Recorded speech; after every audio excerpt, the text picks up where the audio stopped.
I'm sitting with Dave Evans, a popular instructor at Stanford University, where he teaches a course, Designing Your Life, but has also written a popular book, which I'm going to guess is going to be a bestseller if it isn't already, called Designing Your Life, How to Build a Well-Lived, Joyful Life. And you teach that with your Stanford colleague, Bill Burnett. 15 to 20% of the Stanford student body decides to take your course. Why? Well, first of all, I get to cheat. I absolutely teach everyone's favorite topic. You get 2 units of engineering credit to study you. So let's take a class about you. Pretty good. So literally designing your life. So the Life Design Lab, which Bill and I founded 10 years ago, we teach these courses, and they share the mission of applying the innovation principles of design thinking, that's a technical term, to the wicked problem of designing your own life, i.e., none of us got born with a manual in hand. I mean, how do we answer the poetess's great question, what will I do with the rest of my one wild and wonderful life? And people don't know, and they're really desperate. It turns out most people think their life's a pretty interesting thing to talk about. And so just because you're smart doesn't mean you know what to do with it yourself. So being a smart Stanford student doesn't mean you're a clear Stanford student. Right. Being a well-trained person doesn't mean a well-directed person. All of us are making this thing up as we go along. So it's a pretty big question. Well, now this question, my guest challenged you. Yep. Before it challenged the students, how did it challenge you? Oh, like most of us, I'm just walking out my own wounds. So if you go back a few years, like 45 or 50 of them, I'm a college sophomore, 19 years old, 1972, 1973. And I'm getting active in my Christian faith. And finally, despite lots of push from lots of people, I'm getting no pull from the Spirit that I should go into the professional ministry. I should be a professional pastor. So that was an option for you at one time? Well, it was something a lot of people thought I should do. Okay. I got a lot of recommendation that I was born to be a pastor. And everybody but me and Jesus thought that was a great idea. And probably pretty important. As far as I could tell. So I came to the conclusion that wasn't my calling. And so I'm going to do that thing that everybody else does. I'm going to go off into the world and do, work. I'm going to work in the world. And so I started going around and asking, so what does that mean? And I had a story, or at least I thought I had a story about what, my faith and being a pastor would have meant. But I didn't necessarily have a story about what being a Christian and having a faith, knowing God and being a mechanical engineer meant, or being a business person meant, and I was trying to figure that out. Clearly, since work is the largest single expression of human energy that most people spend, and I just observed that, nobody told me that, it was obviously going to be true for me too. And if my life mattered, and they said, Jesus loves you so much, your life matters, and this is the biggest chunk of my life, well then, clearly Jesus cares about this biggest chunk of my life. So what does God think about this work thing? What is that all about anyway? And I started trying to figure that out. No one had even talked about that. And this would have been about the advent of a number of prominent Christians, many in the United States, starting to talk about a little bit about occupation. There's faith and work. There's not a lot of literature out there. There was. I searched high and low. I found one book called The Christian Employee. It was reasonably horrible. It said a true enough thing, but a really, really small boxed thing. And the conversation had not gotten very big yet at all. And frankly, the really sad story is, as I went and talked to the elders in the church and the lions of the faith, men and women, who were out there, overwhelmingly, Steve, I got to tell you, I got horrible answers to the question. So what is what you do? Here at State Farm Insurance or at Crown Zellerbach Paper Company, what's it got to do with the kingdom of God? What's it got to do with what God's doing in the world? And the answers were horrible. And I was absolutely furious and absolutely heartbroken because literally I found I was looking for a different story, and I was looking for a modeling I was not finding hardly anywhere. The people in the helping professions had a pretty good story. I'm a teacher, I shape young minds, I'm a doctor, I heal, and that sort of seems Jesus-y enough that I'm probably okay. I really should be a flying missionary doctor. That's really what I should be. That's clearly the apex of human experiences. A flying missionary doctor who can fix his own plane in the bush. That would be. Wow, that's moving. That's really the best thing you could possibly do. But with a high conversion rate, But for everybody else, we're just hopefully we're not doing the wrong thing, and that just seemed really stupid. Frankly, it seemed really wrong, and so I began searching for the rest of the story that I knew they weren't telling me. And after a while, I found it. But based on your own history, it seems like you had some, I don't want to call them aberrant directions, okay. But I would say very different directions than the one you are currently residing in. Yeah. I mean, as I read the book, there were two job directions you took. One had to do with kind of the sciences. Yep. I mean, explain some of that. Well, I mean, I was good at the technical stuff going through school and so on. I mean, I had no intention of becoming a life design methodology purveyor. That was never on the to-do list. That sort of grew up on the side. So once I decided I wasn't going to go in the ministry, well, what did I like? So I fell into engineering and became, I studied mechanical engineering after deciding not to be a marine biologist. And you wanted, I saw in the book, you wanted to be a marine. I did. And what were the reasons for that? I liked the Jacques Cousteau TV show. Yeah. I mean, literally, just to give you an idea how badly I did this. I mean, I did none of the stuff in my 20s that I recommend people do now. And so I grew up in Southern California. We had a little beach house. We spent a lot of time at the beach in Carpinteria near Santa Barbara. So I spent a lot of time free diving and surfing and that kind of stuff. So I thought, gee, could I get paid to play in the water? This makes sense. Yeah. This and so then the makes Jacques Cousteau TV show was on at the time, and here's a guy that gets paid to play in the water. And I thought, well, that's really cool. And literally the way I thought about it was, well, Jacques is aging, and he's going to die, and someone needs to take on the work. I know, I'll become the new captain of the Calypso, his research vessel. Now, I had not noticed that his sons were also on board. He does have a boy. Yeah, he has a couple of sons, who took over the work. But nonetheless, so that was fairly naive. And then, and I said, I know. So I just decided, sitting on the couch looking at the television show, I'm going to be a marine biologist like Jacques Cousteau. And that was the deep discernment process I went through at the age of 16 and 17. And I carried that one idea, unbroken, untested, unvetted, unprototyped, undesigned, all the way to almost the middle of my junior year at college, and it was a horrible idea. I won't even go into all the things I didn't do to find out whether or not that could have been a more smartly thought up point of view. Well, you said that the design process or the design thinking method actually came to you quite slowly. I think the terminology you used, like reading a waffle iron with the Braille method. Yeah. Explain that. Well, what it boiled down to was I had high confidence in bad ideas. Like, you should know by now. Since you should know, you probably do know. So just make it up. So I guess I'll just do this. So I did the marine biology thing for too long, started majoring in biology, did really poorly in it because I didn't like it.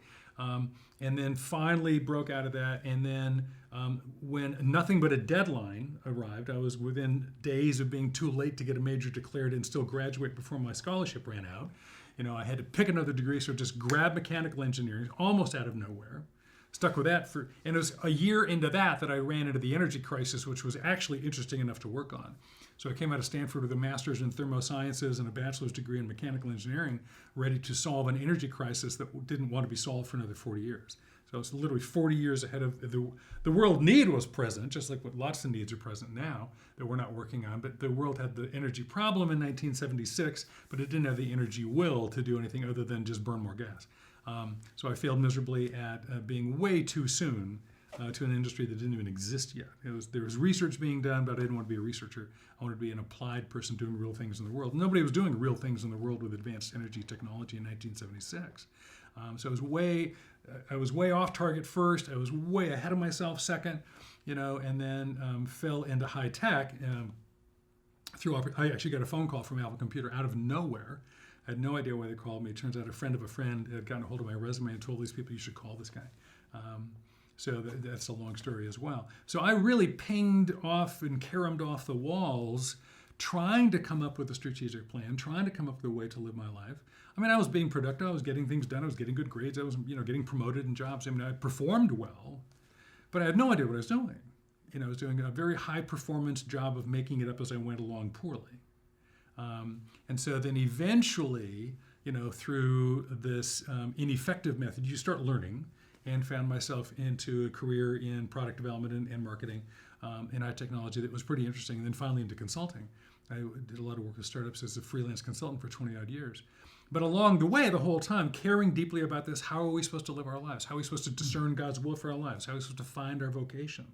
What does it mean to express your faith into the world? So in many of these opportunities you're talking about, faith is obviously playing still a fairly significant role in how you read that, how you discover your way through that. Oh, it wasn't playing a role. Mm-hmm. It's the absolute backbone upon which the entire, what they told me was that Jesus loved me and my life, that God gave his only son. Therefore, your life is valuable. We know your life's valuable because it's worth the Son of God's life.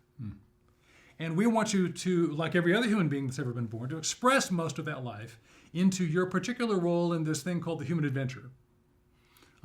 And which most people call, quote, work, whether you're paid for it or not. And grandmothering is work. There's lots of work that isn't paid. There's a fair bit of work that is paid. That's the biggest single expression of being a human being, of the imago Dei within us expressing itself and glorifying God. This is a profoundly important expression of the God in whom we live and move and have our being.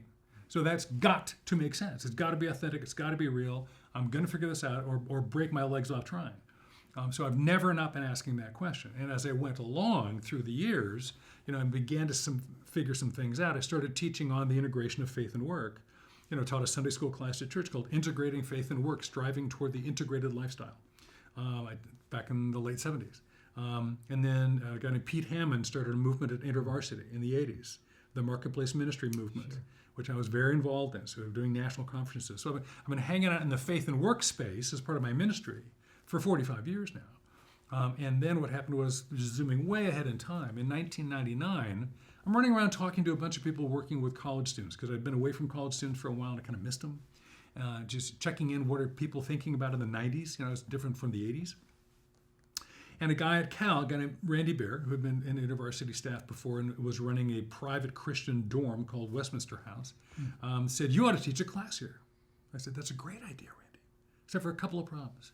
I don't know anybody in the university. I don't have a PhD. I'm not in the faculty. I haven't got any curriculum. And it's a long way to drive, and I have no idea what you have in mind. But other than that, it's a great idea," with just those few provisos.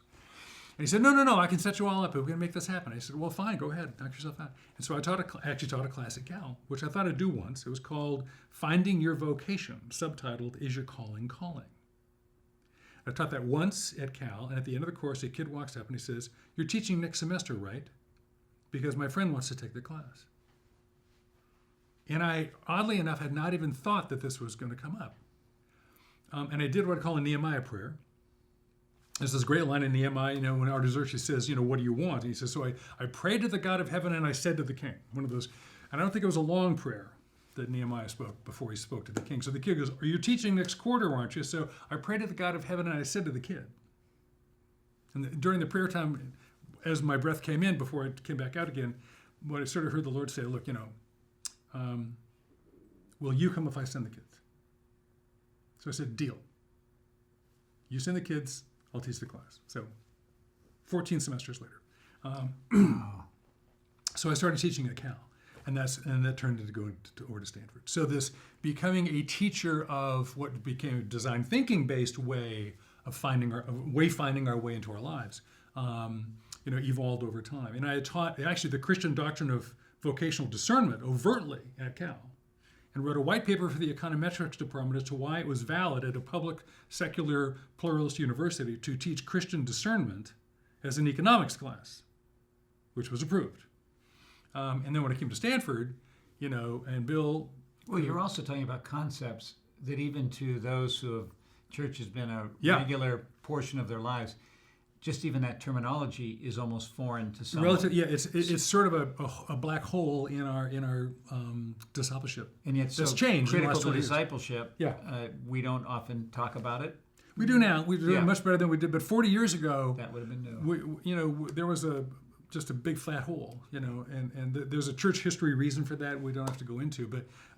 So both in the culture at large, people desperately want to live lives of meaning, and in the church, people want to live lives of meaning. And just about everybody's not quite sure how to get there, and has not only a lack of good ideas, has a presence of quite a few bad ideas. And you can correct the bad ideas and give them some more good ideas and a couple of tools, people feel a lot better. Well, now about this design thinking for the uninitiated. Yes. I mean, immediately, I think what comes to mind is business planning, right? Maybe mechanical engineering, sure, product strategy, marketing. But that's not what you're saying. That's not the same thing. There may be elements of that. Help us understand, what is design thinking? If we're your class, right, how are you going to speak to a bunch of Stanford freshmen, right, about what this design thinking idea is? So what is it, and why does it deserve to apply to my life? And by the way, is it Christianly applying to my life? Is it compatible with Christian discernment? So design thinking, first of all, is the modern moniker, the name of what is more formally referred to as human-centered design, HCD. So the concept of human-centered design goes all the way back at Stanford to the early 60s. And a guy named John Arnold, who began the concept, and then a guy named Bob McKim really developed it over time, and then a guy named David Kelly, who is now the president of IDEO and the head of design at Stanford, brought it into real fruition. So this crazy idea has been brewing for a long, long, long time. And it starts with the observation that, if you really want to make stuff that works for people, you have to be good at creativity, and you have to be good at making stuff that really works the way people work. And increasingly, as we moved through the Industrial Revolution into the modern era, we're trying to get people to use things the way the things want to be built. The engineered products reflected their science, not their user. So making the human being that uses it more important than the technology that made it was a big decision. So when the first Macintosh comes out with a user-friendly concept, and we're going to expend computing power to not run more calculations or spit out stuff faster, but to make it look recognizable. It looks like your desk now, not a bunch of gobbledygook. Mm-hmm. That's a waste of power, you could argue. It could be calculating instead. No. Its job is to be like a human being, to make human things work for human beings. So human-centered design is designing things that are the integration of art, psychology, and technology. So they're feasible, they're human, they're usable, they really, really work for people like us. Now that human-centered design does lots of things well, and then David Kelly recrafted the name of that because people kept misunderstanding it. It's really just a different way of thinking, he says. It's a design thinking. So there's craft design, graphic design, or architectural design, physical layout, interior design, car design. All those are craft-oriented things about how to make two-dimensional and three-dimensional things pretty and elegant. That's a lovely field. It's not what we do. That's a design field that's about craft. We're the design field of innovation facilitation. How do you use a process to facilitate coming up with an innovative idea about a difficult problem? That's what human-centered design does, or how you do design thinking, not design crafting. So as design thinkers, we can design ideas that would solve or address lots of wicked problems, nasty, difficult problems. And gee, what's nastier than inventing your own life? So finally, after 60 years or 50 plus years of teaching this stuff at Stanford, Bill and I said, what if we turned, the lights of design thinking onto the ultimate human problem, which is designing your own human life? And so that's what we did. And it's worked out really, really well. And frankly, the secret sauce of why it works really, really well is that almost unconsciously, the people who cooked up design thinking in the first place, human-centered design, did so in a way that accurately reflects what it means to be a human person. And in so doing, almost inadvertently and unconsciously, developed a methodology which is completely consistent with and compatible with what we understand as the Christian doctrine of discernment and human growth. So that's why it works. One of the phrases you've used is you've said that the enemy of creativity in this process is judgment. What do you mean by that? Well, our judging brain, way up here in the front of the prefrontal cortex, the executive function of your brain, which is in charge of, yes, no, this way, not that way, that will work, that won't work, is a really, really important part of your brain. And it's a really important part of the developed world. And without it, we wouldn't be here at all. We wouldn't be wearing these things. We wouldn't be, looking at cameras and listening to microphones or listening on microphones. But it also is not the creative part of your brain. So we have become so effective at solving everything and getting it right that we move to judgment really, really quickly. And when we move to judgment quickly, we shut down the ideation process and the creativity. So one of the things we work on in training people how to be designers is to, for a time, not permanently, forestall and defer judgment. Open up the ideation space. Allow yourself to have wild and unfeasible, crazy ideas. Why? Because are they the great ideas? No. They may not be the great ideas, but they will make sure you don't shut down your other ideas. The reason we want people to have lots of ideas, including a wide range of ideas, is to make sure that none are left off the table. And a lot of people are running around throwing away most of their creativity unnecessarily. Now, most of the thinking, at least I grew up with, was you're trying to find God's will for your life, which is tantamount to what is the one thing somehow find it. It's the needle in the haystack. Try and discover how you were particularly wired. I wrote down actually some of these. What's your passion? Right. I got the sense that you're the anti-passion guy, but I We're think anti-starting with passion. there. I think I'll that's clarify probably that. more Yeah. accurate. What's the best version of you? Right. Are you sure this is you? Right. The real you. Is that the real you? I think you aren't. And then I liked one that I think you gave earlier. You aren't settling, are you? Right. Talk about that, because this does point to there was one road. Maybe in fact we mirror that in the Christian faith with the narrow road. Yep. And so I've got to find that narrow trail, and sometimes it looks like a couple of breadcrumbs. I don't hear you saying that. I hear you saying that there could be thousands of roads. Yes.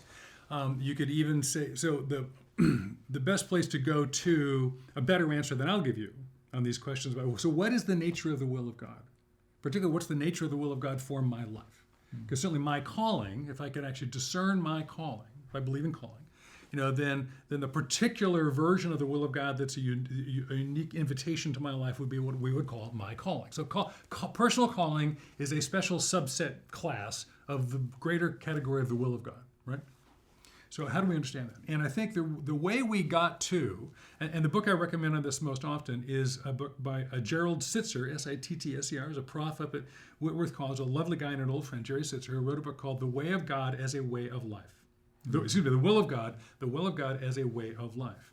And he means the will of God as a way of life in contrast to one particular execution of a series of steps. And so if you want the long form answer to these questions, get the book and read it. But the short form answer will be, if we understand the will of God as a way more than as a thing. And let us not forget, in the early days, Christians were known as followers in the way. What Jesus taught us was a way, right? To be in the kingdom, to be in the reign of God. So it's not a thing. Christianity is a verb more than a noun. Is that a Christian, or is he living Christianly?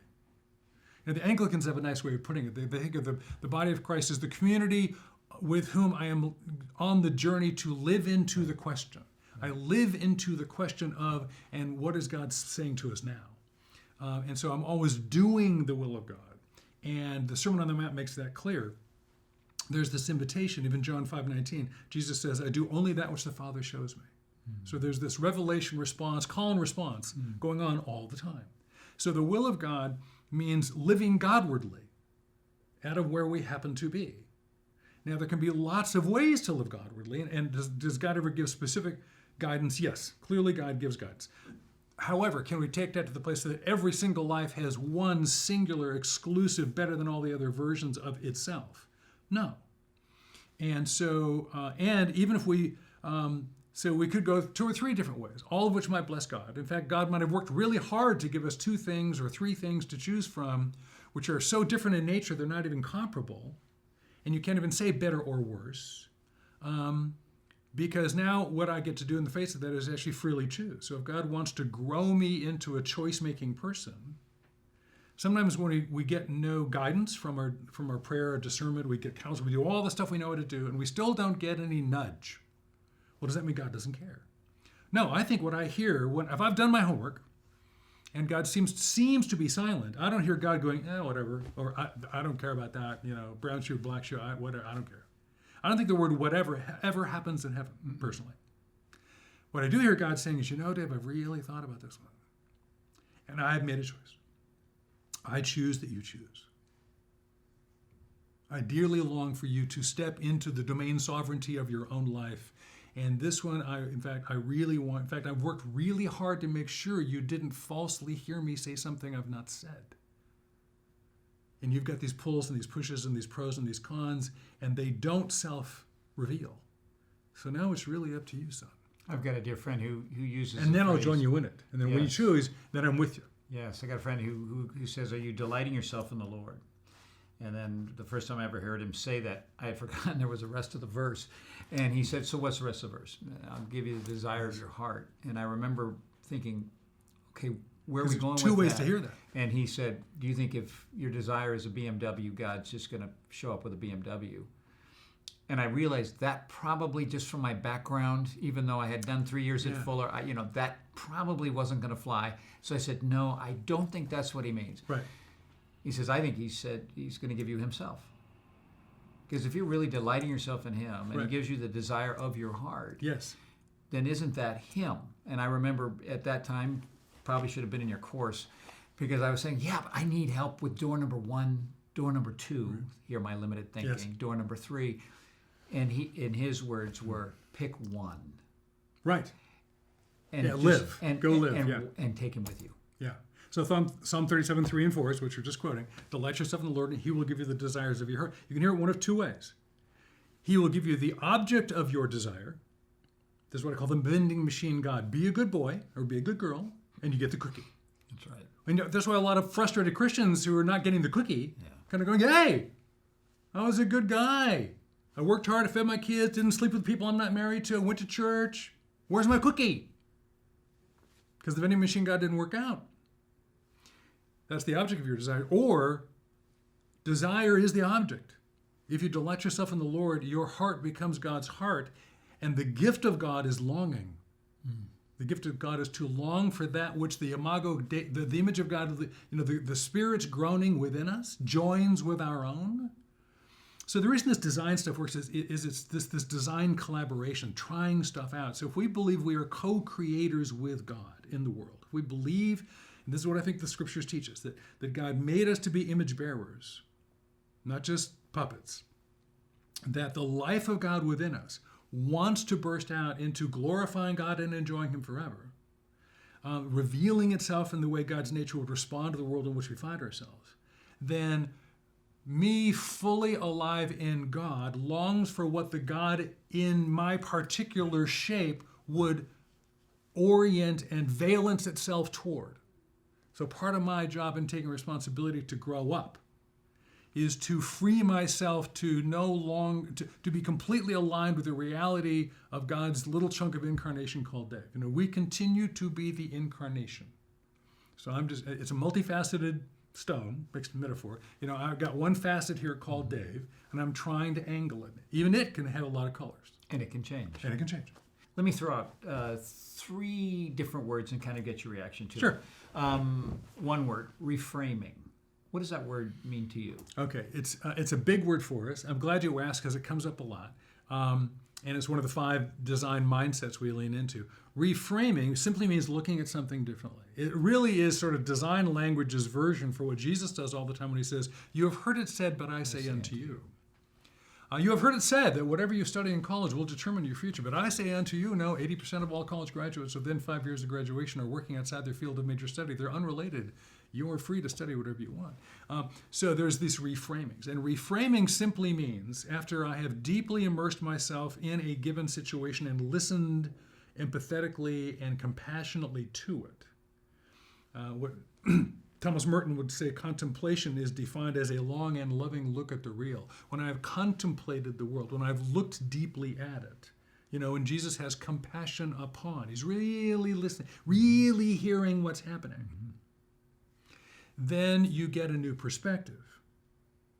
And that new perspective may change the question. It may change the issue that's going on. And so a reframe is simply able to look at the same situation from another vantage point.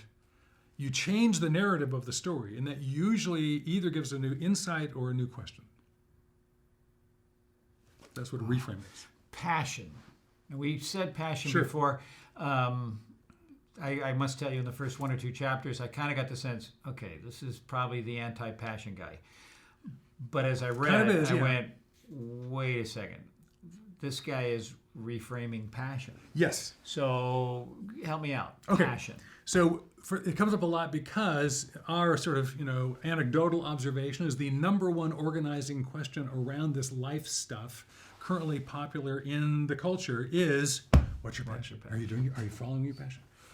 Everybody's asking that question. And, well, that's lovely. So we are getting a rep accurately as the anti-passion as the starting place guys. We're not anti-passion. The problem with passion is the starting place. So what do I do with my life? What are you passionate about? That's where you begin. Most people don't know their passion or have more than one. 8 out of 10 people, according to the research, either say, I don't know, or which one did you want to hear about first?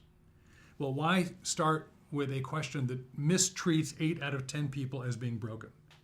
Because if we're going to say, what we really need to know now, Steve, is what your passion is. Because, of course, the normative human experience is everyone lives their passion. They have one compelling one that organizes their entire life. They know it very early in their adult lives before they've actually done anything in the real world or developed any real professional skill of any kind.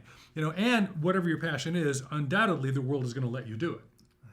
Now, none of those caveats are true. No, they're not. And most people who actually have a passion and are living into it, that passion grew out of doing the work. We think a passion is more likely an outcome than an input. And if you happen to have a life organizing passion early in life and you really know what it is and the world's ready for you to do it, then consider yourself hugely fortunate and go for it. I've got nothing against that. But passion as a presupposition, we have right now, literally hundreds of thousands, millions of people wandering around on the surface of the earth, worried that they've done something wrong because they don't know their passion. And that's a very dysfunctional belief, and it's very unhelpful. Actually, a stop to one's own faith development as well. In a very real way. I think in a lot of these bad ideas, the Christian version is just the bad idea on steroids, because now it's got Jesus and holy ordination. Like your passion is your call. Yeah. You don't even have a passion? Well, apparently you're very, very far from the Spirit. Because every Christian has a clear passion by the age of 18. Another word, gravity. Yeah, that shows up in your language a fair bit, almost kind of toward the beginning. Yeah. I get the sense that after amount of time, the gravity becomes less of an issue. But in the beginning, I'm going to guess gravity is a pretty big word for you guys. Well, particularly gravity problems. We talk about two classes of problems that a lot of people get stuck in. Gravity problems actually and anchor problems. And anchors have a lot to do with gravity. Sure. So distinguish them. So a gravity problem is a problem that actually isn't a problem at all. And the reason it's called gravity, it's a metaphor based on Dave. I happen to be a cyclist. And over time, I've gotten a little bigger, so I'm getting a little heavier as time goes by. I'm 64 now, and I weigh about 15 pounds more than I'd like to. And so, Steve, I got this problem. It's gravity. My bike does not work nearly as well as it used to. I'm going much more slowly up hills. I'm using lower gears. It really bothers me. This gravity thing is making me crazy. I need to fix it. Can you help me fix this gravity problem? And if I actually came to you with that, you kind of go, well, no, Dave, I can't. Gravity's not a problem. It's a force of nature. Now, a lot of people have a gravity problem, My gravity problem is, I'm 47 and I've just heard the call to missions. I want to go do foreign missions. I really want to go work in Latin America, but, I'm just too old to learn the language, and I've just got this terrible problem. I just can't do it, Dave. What do I do? Well, okay, if you have decided it's too late for you to learn another language, then you're not going to work in a place that speaks something other than English. That's not a problem. In design, if it's actionable, it's a problem. If it's not actionable, it's a circumstance. Now, the only response to a circumstance is acceptance and the freeing of the acceptance of a gravity problem. So, Dave, you can't fix gravity. You weigh 225, not 210. Get over it. Now what are your choices? Well, my choices are to simply accept going more slowly up the hill, or buy a lighter bike, or get into something else, or actually seriously consider what it would take to lose 15 pounds at your age. Is how many people are willing to do. So you have to decide. It frees you. What people do is they hang on to the gravity problem because they don't want to let it go. But if you can go through the pain of the acceptance, So, Suzanne, if you're not willing to learn Spanish, you've got no business being in Latin America. Mm-hmm. So you're never going to live in Colombia. Now what do you want to do, Suzanne?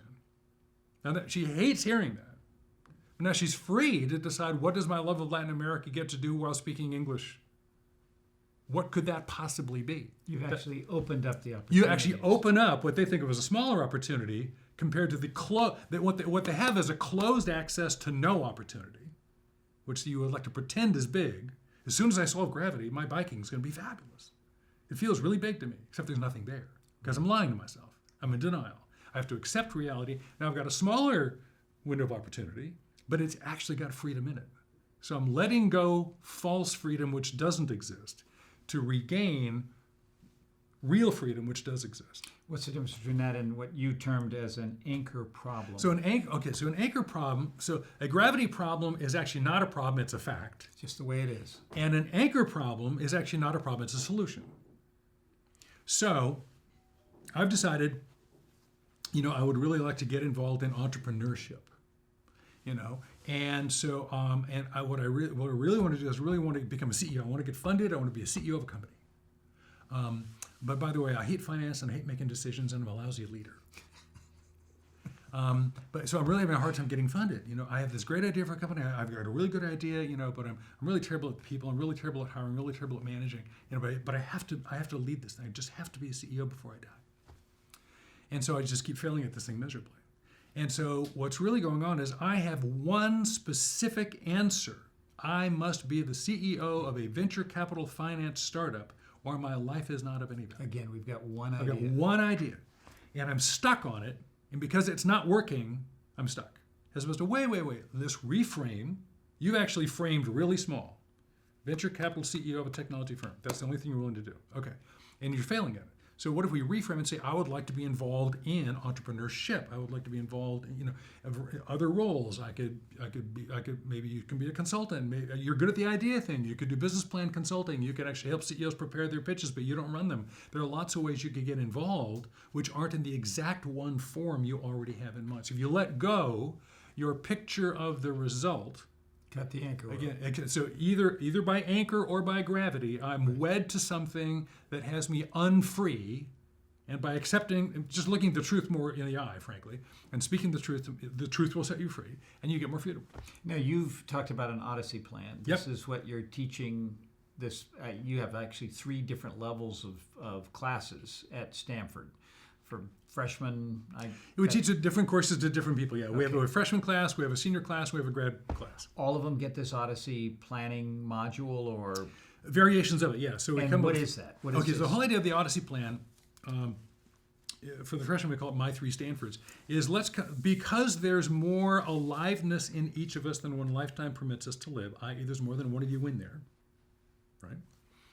I mean, none of us are going to get everything expressed. Then there's probably more than one valid answer to what could I do with the rest of my life. So we sit down and say, let's come up with 3 very different versions of the next 5 years of your life. Doesn't mean you're going to do them all, but there's at least 3 of you in there. We know that. And so the whole idea is come up with, look, there isn't one right answer. The biggest single most freeing thing that we are hearing back from people, our Stanford students, our corporate workshop people, now many people reading this book and writing back to us and saying very kind things, is this: it's not just one thing. It's not just one thing. I'm not just one. Because everybody's got FOMO, fear of missing out. Am I doing the wrong thing? Because there's only one right thing. No, there are multiple good versions of you. There is no one single best version of you. And since we're dealing with this thing called the future that we don't know yet, we're still guessing. But what if I guess wrong and it doesn't work out? Oh, that's 2 different things.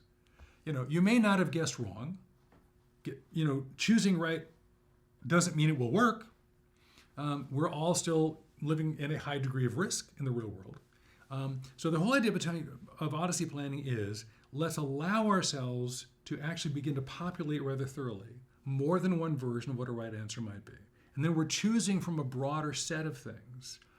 And one of the huge wins that occurs with that is not just making a really good decision because you've given yourself some real alternatives, but I'm actually much happier with the choice I do make. Well, I love the 3: get curious. In other words, curate your curiosity. Curate your curiosity. Right. Talk to people. Yep. In other words, get a story. Get out there. And then try stuff, which I loved probably most of all. Yeah. Just go set the bar low. Try stuff. Do it again. Yeah. Yeah.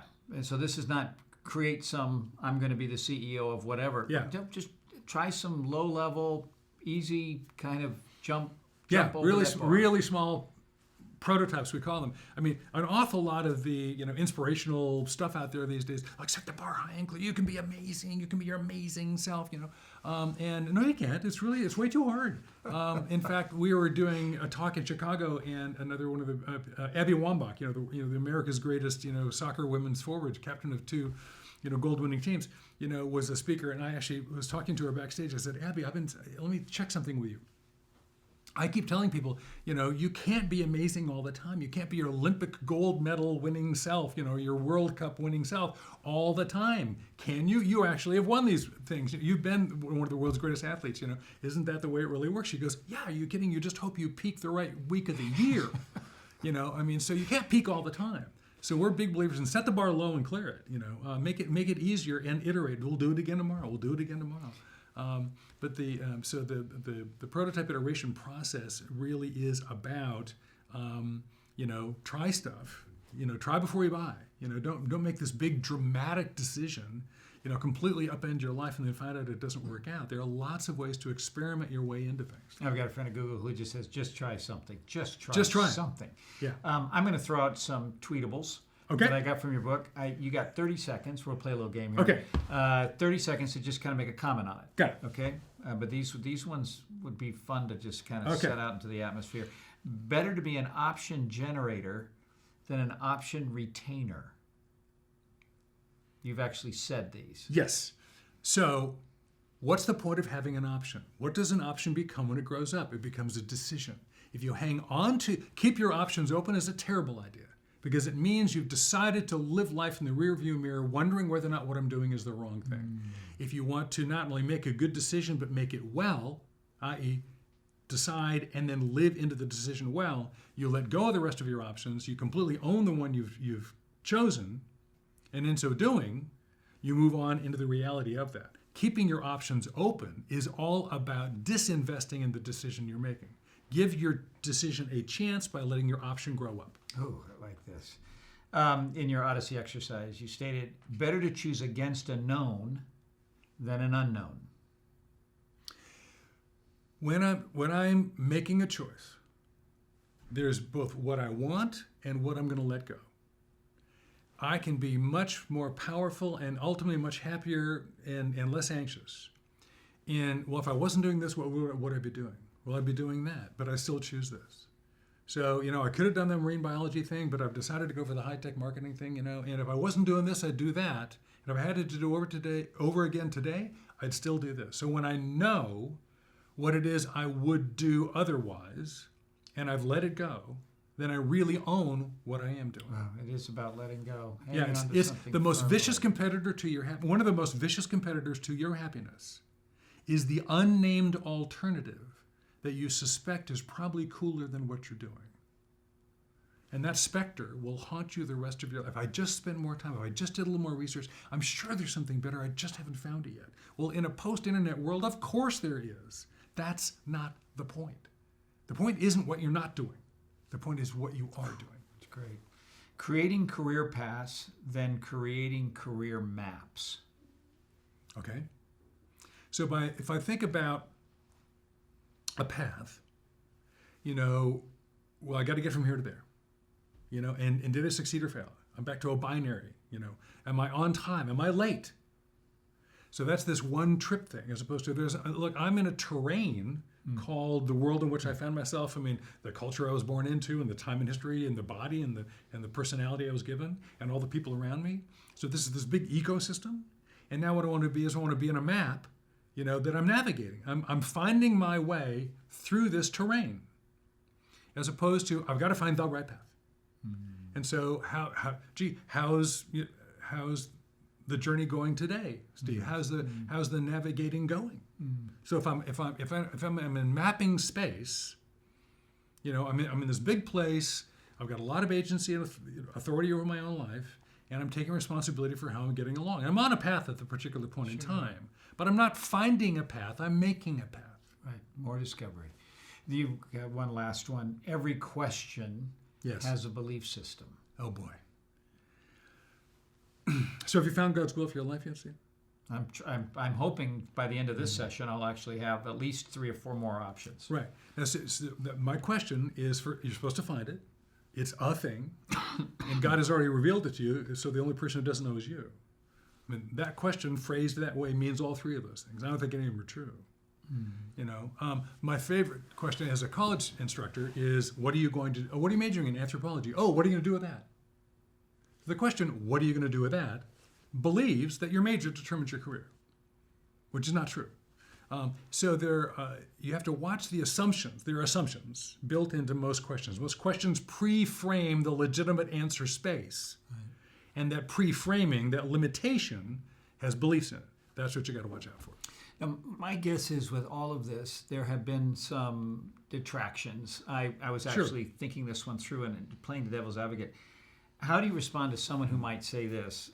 Doesn't this mean that you will create a constantly rotating workforce, endless round of mediocrity, offers of employment other than faithfulness, sticking to it? Yeah, this job doesn't have everything you want, but that's just part of work, and we're going to stick it out. Doesn't this mean that we're going to see, if everyone owns this, massive employee turnover, possibly the upending of, to being even more apocalyptic, the upending of the normal job order. Right. The end of competency, frankly. That's a much easier way to say it. I was trying to use the word mediocre, and mediocrity is excellent in the eyes of the mediocre, but this idea that, we're really going to dumb down our workforce. Right. What do you say to that? Well, it's a legitimate concern. First of all, this methodology we're recommending, prototype, iteration, experimentation, ideation, and then commitment and execution, in and of itself, has no bias about the frequency of the cycling. It doesn't say do this every 6 months. It doesn't say, since you've had a bunch of ideas, clearly you should do all these things as fast as you possibly can, do everything for 6 months, and then go off and have a good time, and just self-serve. It's all about you. It doesn't have any of those convictions. People we've worked with, I can think of a young man who really wants to make a difference in the way the healthcare system works at a macro long-term level. He's playing the long game. He's going to get a master's in public health and trying to decide whether to go to medical school as well, just for the purpose of the political credibility in the medical world that comes with MD after your name, in addition to MPH, master's in public health. He's going to spend, and probably a licensed MD is better than just an MD degree. 4 years you get the degree, another 6 years of residency you get the license. He said, I think I might be willing to invest the additional 10 years of my life just to credibilize the policy work I want to do. We had a long conversation whether or not that was the right long game play. So, and in the process of using these ideas, he decided that was the right way to go. Wow. So you could end up, experimenting your way into concluding you should take the long, hard road, or it's time for me to go do this and really invest in this culture for 20 years. There's nothing about design that's short-term minded. Now, that having been said, with the short-term mindset that is in fact exploding amongst us in the gig economy and nothing stable, this does look like an attractive way to manage that. So I think we could be both part of the solution and part of the problem. Our colleague Bill Damon at Stanford, who studies adolescents, makes a big distinction between what he calls dabblers and what we call prototypers. A dabbler is somebody who's bouncing around constantly, sort of like dim sum, never really getting a meal anywhere. And at the end of all these serial experiences, hasn't grown, hasn't learned, has got no elevation, isn't really getting anywhere. Just like, do it again. But he's got his punch card. Yeah, so I've been entertained, but I've really not been grown. So the difference between prototype iteration and even career multiplication that's growing and generative is, are you getting elevation? Are you getting a bigger perspective? Are you making a contribution? Are you getting clearer on your own priorities and values? Can you speak your own story more effectively? Or are you just as confused as you were before? Wow. So there's a big difference between dabbling and generative experimentation. As we close, what is the 60-year-old Dave Evans saying to the 18, 19-year-old Dave Evans sitting in your class today? You know both. Yeah. What would you tell them? Oh, if I got to sit down on my 6-year-old self or my 19-year-old self? From your, if your 60-year-old self, now looking back on that 19-year-old self, oh, sure. If you were able to sit down together, what would you be telling them? Get curious, talk to people, and try stuff. I mean, that sounds like a cheap story. It really is. It is astonishing how insular I was at the time. While I was committed to being a marine biologist, I never once drove the 28 miles down to Monterey from Stanford to talk to the marine biologist at the Hopkins Marine Station, or call my mother's cousin, who was a senior scientist at the Woods Hole Institute. Never once. I just watched Jacques Cousteau reruns. I mean, get out there and talk to. If I had just had one thing to say, get out there and talk to people. Get the story. We're all part of God's story. History is history, right? So we're in the story. So get the story, give the story, join the story, join the team. Just get out of your head and get out there and talk to people. Dave Evans, your help today to all of us who are sitting here in studio, but those of us, more importantly, who will actually be hearing this on podcast or video. This has been really, really helpful. Thank you. It's a great privilege. It's good to be with you all.